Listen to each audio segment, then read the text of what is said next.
শাহজালাল মাখানে ভিক্ষা করতে আসেন নাই, শাহজালালের তলোয়ার গর্জে উঠে কারকবার, শাহপুরানের তলোয়ার গর্জে উঠো কারকবার।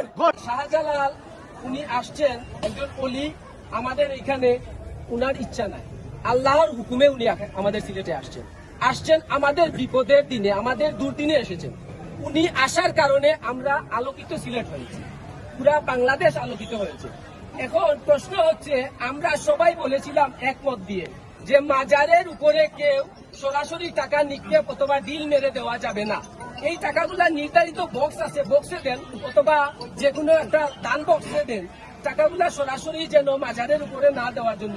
কিন্তু আমাদের এই অনুরোধ আজ দিন পর্যন্ত কেউ গ্রহণ করা হয় নাই। যারা পরিচালনা করতেছেন, আমাদের এই মতামত না, এটা হাজারো লক্ষ মানুষের মতামত। আপনাদেরকে সামনে নিয়ে আমি একটা প্রশ্ন করতে চাই, আপনার বাবা, আপনার দাদা, আমার বাবা, আমার দাদার কবরের উপরে যদি কেউ সরাসরি টাকা নিক্ষেপ করে, তাহলে এর চেয়ে বড় নিন্দনীয় কাজ আর কি হতে পারে?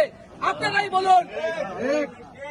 আমি আশা করব আজকের পর থেকে মেহেরবানি করে শাহজালাল মাজারে এখনো যারা দায়িত্বে আছেন, আমরা করজোড়ে হাত দিয়ে মিনতি করছি, অবিলম্বে আজকের পর থেকে যেন মাজারের উপরে সরাসরি কোনো টাকা নিক্ষেপ করা হয় না।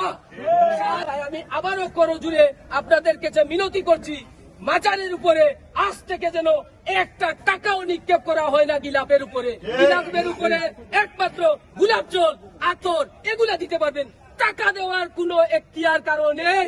শাহজালাল মাখানে ভিক্ষা করতে আসেন নাই, শাহজালালের তলোয়ার গর্জে উঠে কারকবার, শাহপুরানের